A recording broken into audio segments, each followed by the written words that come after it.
கர்த்தர் உன்னை தினமும் தேடி வருகிறார் என்ற தலைப்பில் நாம் அதிகமாக தியானித்து வருகிறோம். என்று கர்த்தருடைய வார்த்தை தியானிப்போம். ஆம், அனாதி சிநேகத்தால் உன்னை சிநேகித்தேன், ஆதலால் காருண்யத்தினால் உன்னை இழுத்துக் கொள்ளுகிறேன். ஹல்லேலூயா.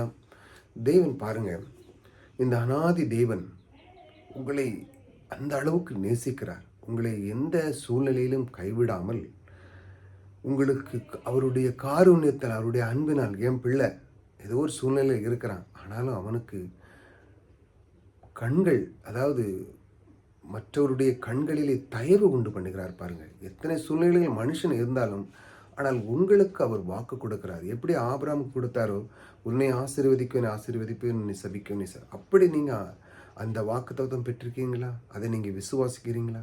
அதுதான் ரொம்ப முக்கியம். அதை நீங்கள் ஒவ்வொரு நாளும் எடுத்து விசுவாசிக்கும் பொழுது அவர் அந்த அதனால் அந்த உன்னை சிநேகித்தேன், அந்த வார்த்தையினால் உன்னை சிநேகித்து, அதனால் அந்த காருண்யத்தினால் உன்னை இழுத்து கொள்கிறேன், நான் உன்னை விடமாட்டேன், உன்னை கங்கணம் கட்டிக்கொண்டு உன்னை நான் ஆசீர்வதிப்பேன், உனக்குள்ளே இருந்து உன்னை எதிர்க்கிறவர்களை ஏற்பேன், உன்னை ஆசீர்வதிப்பேன் என்று உங்களுக்கு வாக்கு கொடுக்கிறார். அதனால தான் நம்ம ஒவ்வொரு நாளும் கர்த்தர் உன்னை திரும்ப தேடுகிற என்ற தலைப்பில் தியானிக்கிறது தான். அவர் நம்ம எப்படி இருக்கிறார், அவர் நமக்குள்ளே எப்படி வேலை செய்து கொண்டு இருக்கிறார், அவர் நம்மளை எப்படி நேசிக்கிறார். நீங்கள் உங்கள் நேசம், உங்கள் காரியம், உங்கள் கிரியெல்லாம் அங்கே ஒன்றும் நடக்காது. அவர் தான், ஏனென்றால் அவர் தான் தேடி வந்து ஆபிரகாமை ஆசீர்வதித்தார்.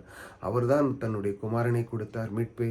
அவர் தான் இந்த மனுகுலத்தை நேசிக்கிற அந்த வர்க்கத்தை கொண்டு ஒவ்வொருத்தனையும் உயர்த்தும் பொழுது அவருடைய சித்தத்தை வெளிப்படுத்துகிறார். இப்படி காருண்யமான அந்த தேவன் உங்களுக்குள்ளே இருந்து அந்த சித்தத்தை வெளிப்படுத்துவார். போகுமிடமெல்லாம் உங்களுக்கு சிறப்பு கிடைக்கும், உங்களுக்கு தயவு கிடைக்கும். எதை பற்றி நீங்கள் கவலைப்படாங்க. புதிதாக வந்து சப்ஸ்கிரைப் பண்ணி வச்சாங்க. காருண்யத்தின் மூலமாக நான் உன்னை இழுத்துக்கொண்டேன் என்று அவர் உங்களுக்கு வாக்கு கொடுக்கிறார். அதை பெற்றுக்கொள்ளுங்கள். கர்த்தர் உங்களோடு கூட இருக்கிறார். கர்த்தர் உங்களை ஆசீர்வதித்திருக்கிறார்.